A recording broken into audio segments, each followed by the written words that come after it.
All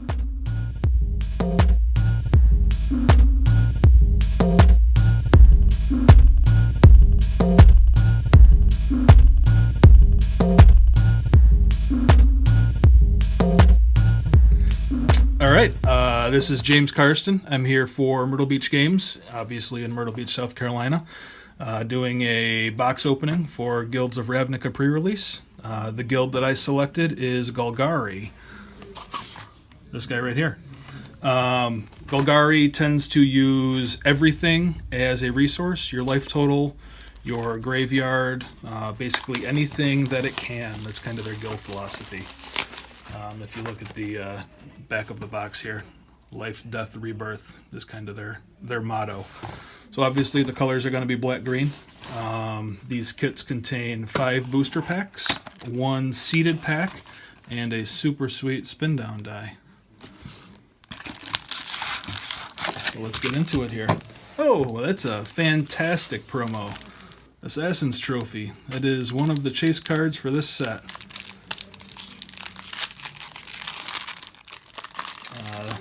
Card will see play in probably every format.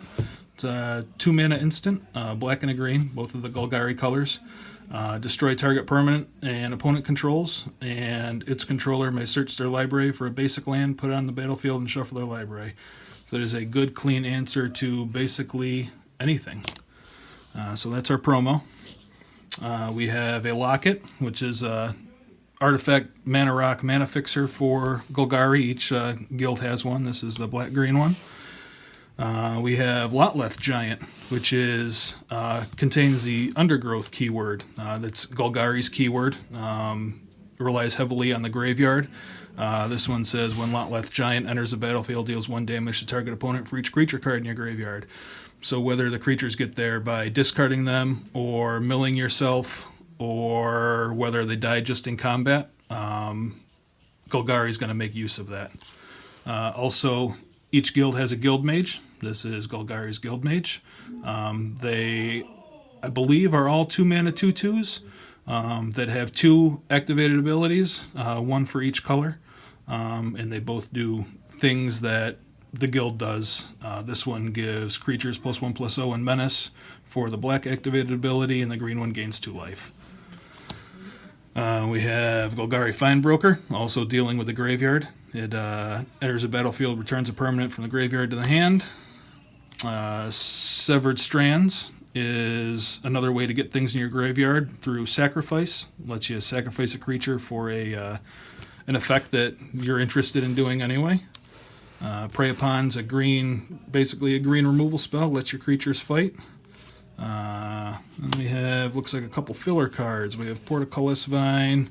Hired Poisoner is also going to help you fill up your graveyard with an early creature you can play that you can trade off for one of their creatures. Fill it, get it in your yard.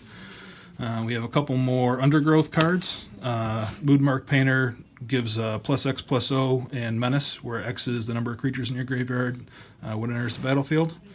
Vigor Spore Worm is basically the same thing, gives +X/+X, where X is the creatures in your graveyard when it enters the battlefield. And then we have a couple gold cards for Golgari. Erstwhile Trooper lets you discard a card or a creature card, so it helps to fuel Undergrowth and makes it bigger and gains trample.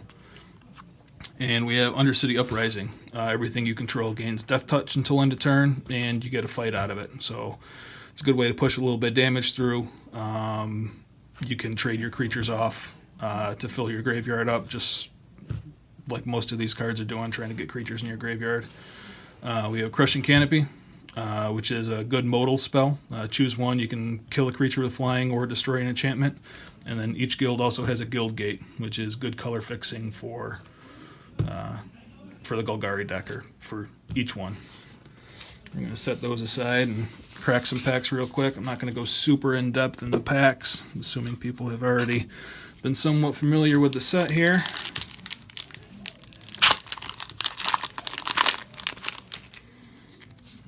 Normally when I'm opening up a pre-release, I will sort them by color first. Like I said, I'm not going to go super deep into this. Gold cards we'll set aside. Lands we'll set aside. Oh, hey, that's a good one. Underrealm Lynch. This is a mythic 3 green-black for a 4/3 zombie elf shaman.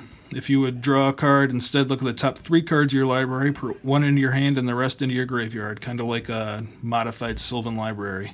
And then you can pay 4 life to give the Lich indestructible till end of turn and tap it, which is basically what they're doing for regeneration now. I think they did away with regeneration, and this is how they're treating that now. It's also nice because it's on color for us.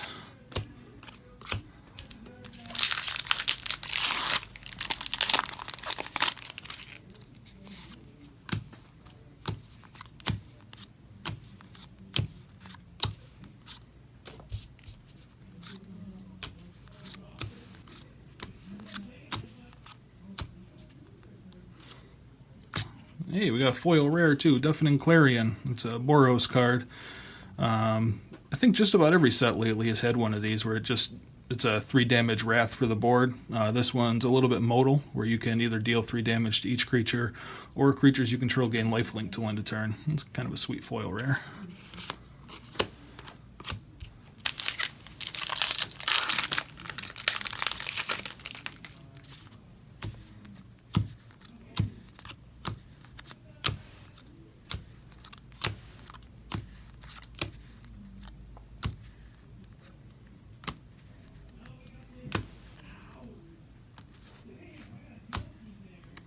Man, we're getting all the sweet Golgari cards. This deck's going to build itself pretty much.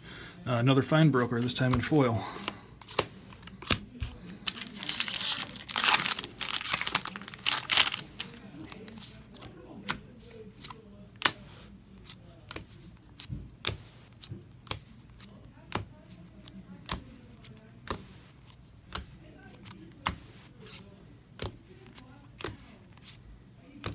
Hey, Pelt Collector. This is one of the cards I'm looking for in this set.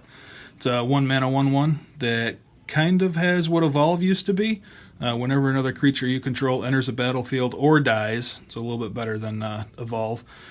If that creature's power is greater than Pelt Collector's, put a +1/+1 counter on it. And as long as it has 3 +1/+1 counters, it also has Trample. So it's a good early threat you can stick that kind of grows late game.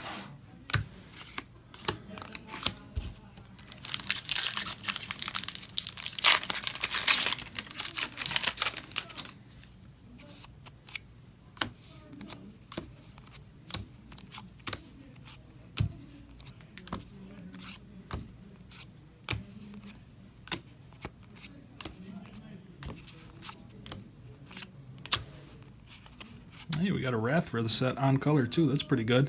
2 and 2 black for sorcery. Destroy all creatures with CMC 3 or less. Ritual of Soot. Alright, now real quick, I'm just going to lay out a deck. Normally what I do is look for cards that draw me into a color.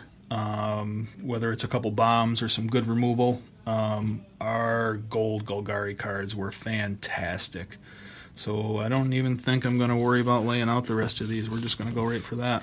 Let's get all these other guys out of the way here. No on-color guild gates. Get rid of all these off-color gold cards.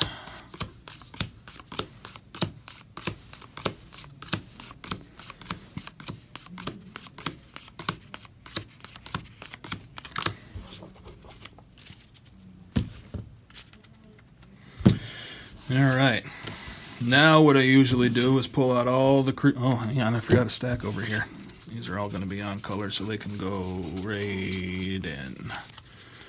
Now what I do is lay out all of my creatures in ascending CMC order so I can see kind of what my curve looks like.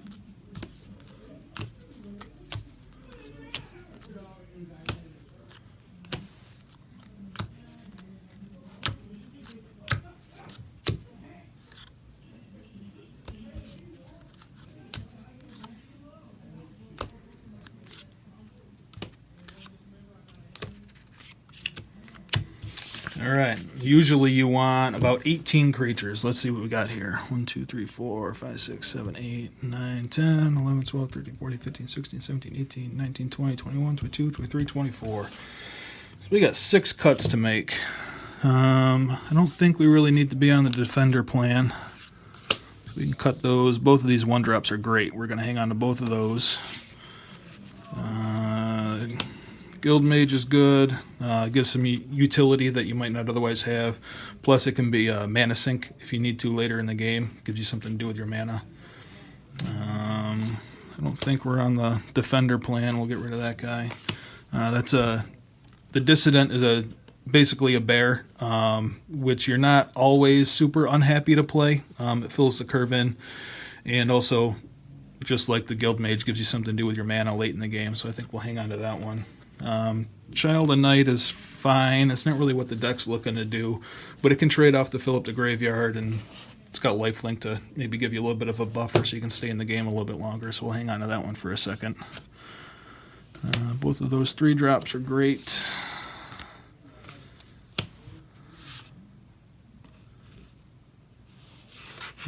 That's a payoff for the mechanic. That's an enabler for the mechanic. Oh, dropping cards.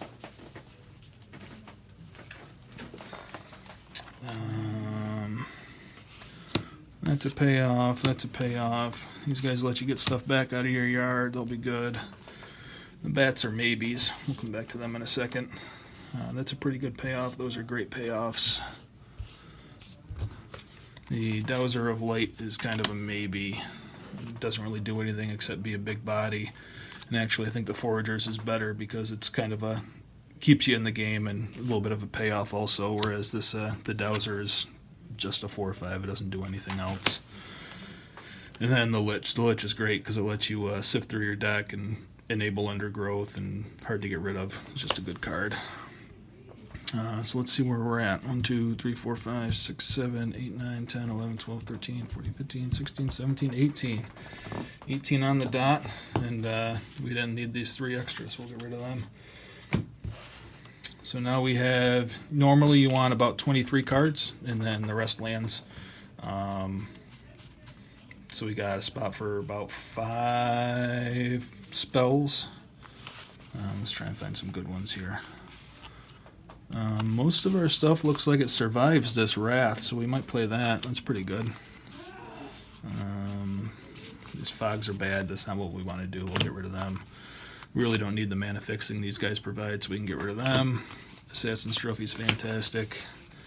We have a lot of high-cost creatures, so I think we're going to play the Locket. Looks like we're a little light on removal, so we'll stick with the Prey Upon. And we'll go with the Severed Strand. There's a little bit more removal. So that should be it for basically the deck. Real quick on building a mana base. Normally what I do is count up the pips. It's kind of loosely based on Frank Karsten's article on Channel Fireball from forever ago. But for each color, I'm going to count up the pips and then divide that in half, and that's basically how many sources of that color we need. So for black, you'd be 1, 2, 3, 4, 5, 6, 7, 8, 9, 10, 11, 12, 13, 14, 15, 16, 17, 18, 19, 20, 21. So you'd want like 10 or 11-ish black sources. And 1, 2, 3, 4, 5, 6, 7, 8, 9, 10, 11, 12, 13, 14, 15, 16. So you want 8 green sources. So that would end up being about 18 lands. It's a little bit too many.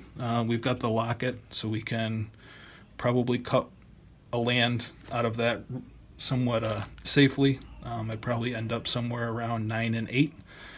With the Guild Gate sitting there somewhere in the middle. So it's basically it for Golgari. You can kind of get a sneak peek of what the Guild's trying to do. This deck turned out pretty sweet. I would be super happy to play it in pre-release. Thanks for watching for Myrtle Beach Games.